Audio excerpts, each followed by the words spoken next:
ఏపీలో ఘన విజయం సాధించిన ఈ కూటమి ఇప్పుడు ఢిల్లీలో సంబరాలు చేసుకునేందుకు సిద్ధమవుతుంది. మరోవైపు ఇటు ఎన్డీఏ మిత్రపక్షాలన్నీ కూడా ఢిల్లీలో సమావేశానికి ఏర్పడుతుంటాయి. ఢిల్లీకి ఇటు తెలుగు రాష్ట్రాల నుంచి చంద్రబాబు నాయుడు, పవన్ కళ్యాణ్ ఢిల్లీకి అయితే చేరుకున్నారు. ఇలాంటి అంశాలకు సంబంధించి మనతో మాట్లాడేందుకు ఉండి ఎమ్మెల్యే రఘురామకృష్ణంరాజు ఇప్పుడు మనతో పాటు ఉన్నారు. ఆయన అడిగి మరిన్ని విషయాలు తెలుసుకుంది. సార్, ఇప్పుడు ఏపీలో ఘన విజయం సాధించిందని కూటమి ఇప్పుడు అందరి కళ్ళు ఢిల్లీ పైన పడింది. సో చంద్రబాబు నాయుడు పాత్ర ఏ విధంగా ఉండబోతుంది? చంద్రబాబు నాయుడు గారి పాత్ర ఖచ్చితంగా కీలకంగానే ఉంటుంది, అందులో ఎటువంటి సందేహం లేదు.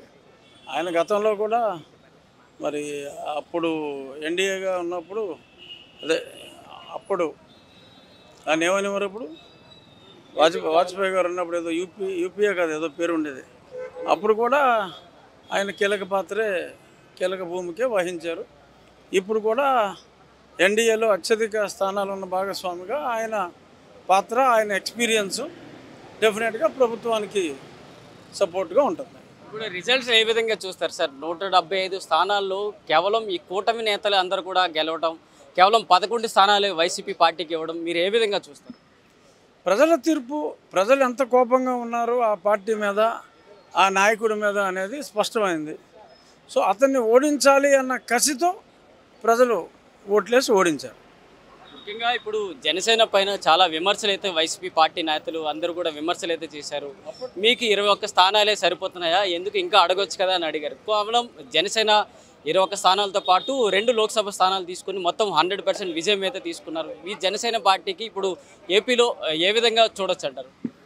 జనసేన పార్టీ అందరూ కలిసే పోటీ చేశారు. సపరేట్గా వారి విజయం వీరి విజయం కాదు, ఇది సమిష్టి విజయం.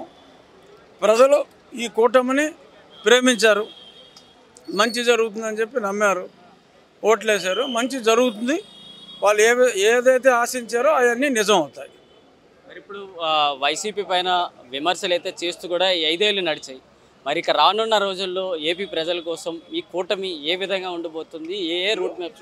చూడండి మా ముఖ్యమంత్రి గారు, కళ్యాణ్ గారు వాళ్ళందరూ మేనిఫెస్టో ఇచ్చారు. మేనిఫెస్టో ప్రకారం చేస్తారు, అందులో ఏం తేడా రాదు.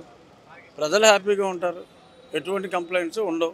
ఉండి ఎమ్మెల్యేగా రఘురామకృష్ణంరాజుని ఏ పదవిలో చూసే అవకాశం కనిపిస్తుంది? చంద్రబాబు నాయుడు గారు వస్తారు కదా, అడుగు, నాకు తెలియదు. ఇది మొత్తానికి ఆ కూటమికి ఎంత మెజారిటీగా ఇటు నేతలకు సంబంధించి ప్రజలైతే ఘన విజయమే సాధించారు.